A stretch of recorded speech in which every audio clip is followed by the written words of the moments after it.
Bonjour Mariam. Bonjour Rachid.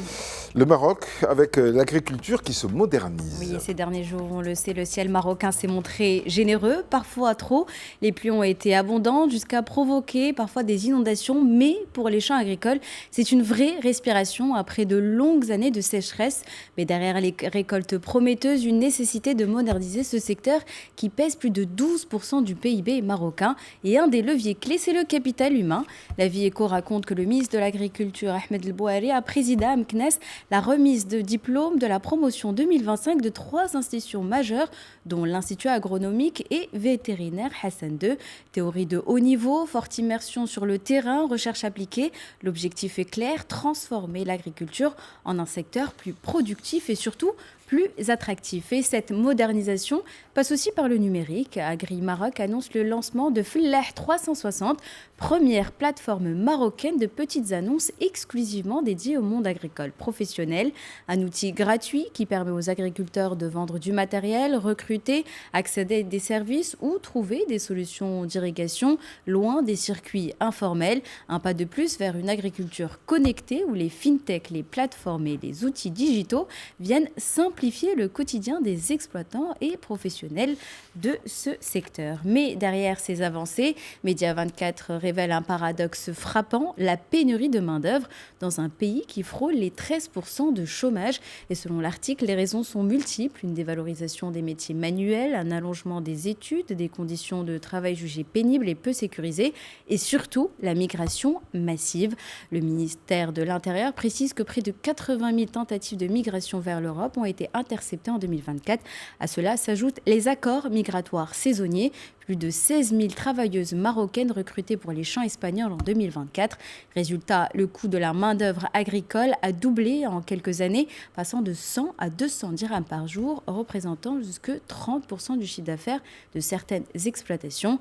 En somme, l'agriculture marocaine avance, elle se forme, se digitalise, se lie au continent aussi. Mais la modernisation ne pourra être complète sans une revalorisation du travail agricole. Effectivement. La canne des surprises à présent qui offre un nouveau regard sur le continent. Oui, d'abord, la surprise du pays hôte. Dans une chronique publiée par le 360, Mouna Hachim souligne l'avalanche de vidéos qui circulent sur les réseaux sociaux africains depuis le début de la CAN. Des créateurs de contenu, des journalistes venus du Caire, d'Abidjan, de Bamako, de Constantine découvrent et filment routes, stades, villes, organisations, accueil, cuisine. Des images spontanées, non institutionnelles qui racontent un Maroc fonctionnel, accueillant, moderne.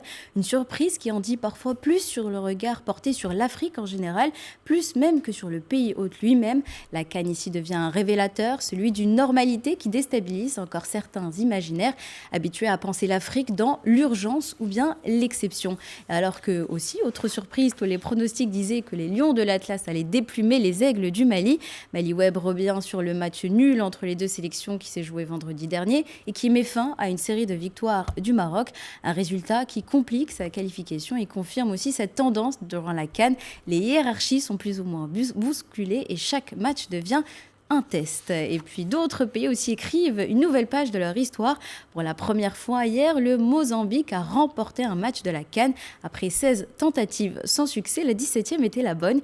Une victoire face au Gabon avec un score de 3 buts contre 2 et un espoir de peut-être croire cette fois à la qualification car cette CAN commence aussi à devenir le terrain même de l'impossible. Et enfin, autre surprise plus institutionnelle cette fois, TV5 Monde revient de nouveau sur l'annonce choc de la CAF. À partir de 2028, la CAN se jouera tous les 4 ans et non plus tous les 2 ans. Une décision qui continue de diviser le football africain. Pour les partisans, c'est une promesse d'attractivité, de meilleurs droits télévisés et un calendrier plus lisible. Ceux qui sont contre y voient un manque de respect envers l'histoire du football africain et une concession faite aux clubs européens et à la FIFA. Le sélectionneur du Mali parle d'une décision injuste. Walid Regragui s'interroge sur l'impact sportif, tandis que d'autres, comme le joueur Riyad Mahrez, y voient une opportunité.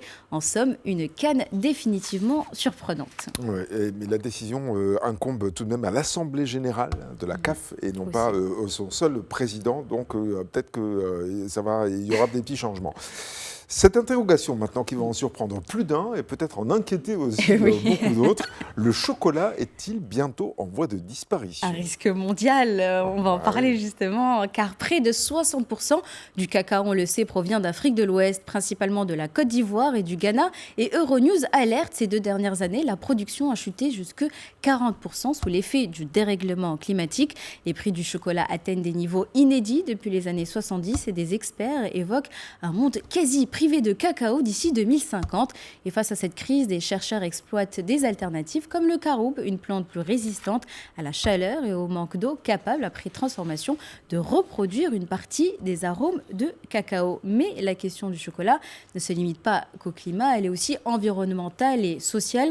Abidjan.net rapporte qu'en Côte d'Ivoire, plus de 228 millions de francs CFA ont été mobilisés pour protéger 5 aires naturelles.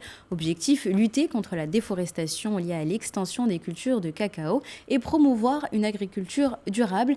Un enjeu central alors que la pression sur les forêts ivoiriennes reste forte et que la durabilité de la filière ne peut plus se limiter à des engagements de communication, mais à des actions réelles pour préserver la biodiversité et permettre aux planteurs de vivre dignement de leur labeur. Et finalement, peut-être que le chocolat pourrait changer de statut, passant de produit alimentaire à produit cosmétique. Courrier International évoque une étude scientifique qui associe la théobromine présente dans le chocolat noir à un ralentissement du vieillissement cellulaire. Des résultats prometteurs, mais encore à confirmer sur le long terme. Le chocolat ne va peut-être pas disparaître complètement, mais à ce rythme, il pourrait bien passer du rayon gourmandise au rayon prestige et cosmétique. J-2 avant 2026. En attendant, nous sommes le 29 décembre 2025. Quel autre 29 décembre avez-vous retenu dans l'histoire? Alors aujourd'hui, je vous emmène au 29 décembre 1983 en Tunisie.